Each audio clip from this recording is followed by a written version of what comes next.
안녕하세요. 까치살모입니다. 오늘은 아주 기쁜 소식을 가지고 왔습니다. 드디어 비공이 항공기에 탑재된다고 합니다. 비공이 뭔지는 여러분들도 다들 잘 아실 겁니다. 비공은 우리나라에서 북한의 공기부양정을 잡기 위해서 개발한 70mm 유도 로켓입니다. 솔직히 비공은 원래 선행 개발될 때는 미국과 같이 개발했으나 미국은 비공 개발에서 빠지게 되죠. 그런데 비공은 원래 개발할 때부터 헬기에서 발사 시험을 하는 등 주로 항공기에서 운용하는 걸 전제로 개발되었습니다. 그러나 웃기게도 이미 개발된 지 오래되었지만 정작 비공은 항공기에 탑재되지 못합니다. 그 이유는 항공기에 탑재하기 위한 감압인증을 받지 못했기 때문입니다. 그래서 단지 육상형 모델만이 2017년에 전력화되었을 뿐이죠. 현재 비공은 서북도서 방어를 위해서 과거 해안포를 대신해서 4대의 지상형 발사기가 배치된 게 다입니다. 당연히 그래서 미사일의 생산량도 적어서 1차에 200여 발, 2차에 200여 발 등 400여 발만이 양산되는데 그치죠. 당연한 게 각 육상 발사기는 36발의 비공을 탑재할 수 있고 지상형 발사기도 단 4대뿐이기 때문에 생산 수량이 작을 수밖에는 없었던 겁니다. 오히려 비공은 우리나라보다 사우디가 더 많이 도입한 것으로 보입니다. 사우디는 FPV 2200S라는 초소형 고속정에 비공을 탑재하게 됩니다. 영상을 보시면 알겠지만 이 녀석은 고속정이라고 부르기에도 민망할 정도로 작은 녀석이라 비공이 탑재된 것으로 보이고요. 일반적인 대한미사일이나 그런 걸 탑재하기에는 함선이 너무 작기 때문으로 보입니다. 그에 반해서 오히려 우리나라 고속정에는 비공이 탑재되지 못하죠. 우리나라가 운용하는 고속정은 이 사우디의 고속정에 비해서 훨씬 크기 때문에 굳이 비공을 탑재할 이유가 없었죠. 우리나라의 고속정에는 훨씬 큰 미사일에 탑재가 가능했으니까요. 그래서 우리나라는 고속정에 탑재하기 위해서 비공의 시커와 해공의 데이터링크를 결합한 130mm 유도로켓이라는 걸 개발했고, 우리나라 고속정에는 이 130mm 유도로켓이 탑재되어 있으므로 비공은 우리 고속정에도 탑재되지 않습니다. 그리고 원래라면 해병대도 서북도서 말고도 인천의 해병이 사단에도 비공 지상발사 차량을 배치해서 해안포를 대체해야 했지만, 해병대는 비공의 사거리 부족과 위력 부족을 들어서 지상발사 모델의 추가 도입을 거부합니다.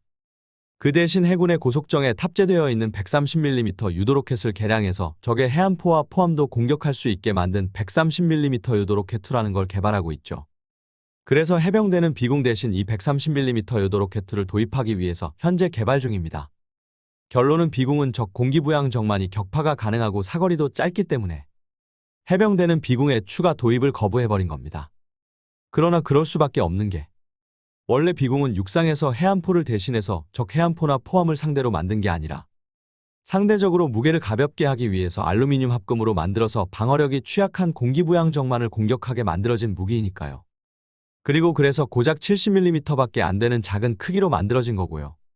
결론은 비공은 상대적으로 탑재량에 여유가 있는 육상이나 고속정이 아닌 탑재 무장의 무게에 제약이 많은 항공기를 위해서 개발된 무기라 일이 작게 만들어졌기 때문에 이리 비공이 제대로 쓰이지 못한 이유는 역시 항공기에 탑재되지 못했기 때문입니다. 결론은 비공은 원래부터가 항공기에, 특히 헬기에 탑재되기 위해서 만들어진 무기인데 지금까지는 정작 만들어진 목적인 항공기 탑재가 이루어지지 않았던 게 가장 큰 문제였죠. 그런데 드디어 비공을 항공기에 탑재하기로 한 겁니다. 현재 비공은 LIG에 의해서 항공기 탑재 인증인 감압인증을 받기 위한 테스트를 하고 있는 중이라고 해요. 그리고 제가 과거에 비공의 예매한 포지션으로 인해서 아무도 비공의 항공기 탑재를 위해서 돈을 투자하려 하지 않는다고 이야기한 바가 있으나 역시 적 공기부양정 차단에 임무를 지고 있는 해군과 해병대가 자금을 대는 것으로 보입니다. 현재 비공은 해군의 와일드캣 대자멜기와 해병대의 마리논 무장형에 탑재가 될 것으로 확인되었으며 육군과 공군은 아직 탑재가 확정되지 않았습니다. 원래 비공은 육군의 공격 헬기와 공군의 KA-1에도 탑재한다고 했으나 아직은 이 기체들에 대한 탑재 이야기는 없습니다. 현재 상태는 항공기에 탑재하기 위한 감압인증을 받는 상태로 이게 끝나면 각 기체에 대한 무장 통합 작업을 하게 될 겁니다. 그런데 제가 여기서 궁금한 건 전에도 말한 적이 있는데 지금 서북도서에는 육군의 코브라 헬기가 배치되어 있죠. 그러나 문제는 코브라 헬기를 대신해서 다음에는 어느 공격 헬기가 배치될 거냐는 겁니다. 기본적으로 제가 보기에는 아파치 헬기가 훨씬 서북도서 방어에는 더 적합합니다. 해병대의 마리논 무장형은 레이더가 없습니다. 기본적으로 서북도서에는 안개가 자주 끼고 당연히 북한의 공기부양정이 침투한다면 안개가 심할 때 침투할 것으로 여겨집니다. 그렇기에 레이더가 없는 마리논 무장형은 분명한 한계를 가지고 있습니다. 그에 반해서 롱보우 레이더를 가지고 있는 아파치는 이런 안개 상황에서도 훨씬 원활한 작전이 가능하고요. 그래서 저는 서북도서에 아파치가 배치되어야 한다고 생각합니다. 그리고 아파치가 서북도서에서 적 공기 부양정을 상대하기 위해서는 헬파이어보다는 파이어 앤드 포켓 방식의 비공이 있어야 한다고 생각하고요.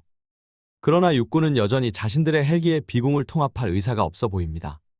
실제로 아파치는 고사하고 마리논 무장형과 똑같은 무장과 센서를 가지고 있는 LAH 헬기에 대한 비공 통합 이야기도 없습니다. 마리논 무장형의 비공이 통합된다면 LAH에 통합하는 건 너무 쉬운 일이고 거의 미사일 발사 시험만 해도 될 정도인데도 말이죠. 그러나 이번 비공의 항공기 탑재는 드디어 비공이 비공답게 쓰일 수 있게 해줄 겁니다. 특히 제가 더욱더 기대하고 있는 건 해병대와 해군을 위해서 개발하는 무인헬기와의 결합입니다.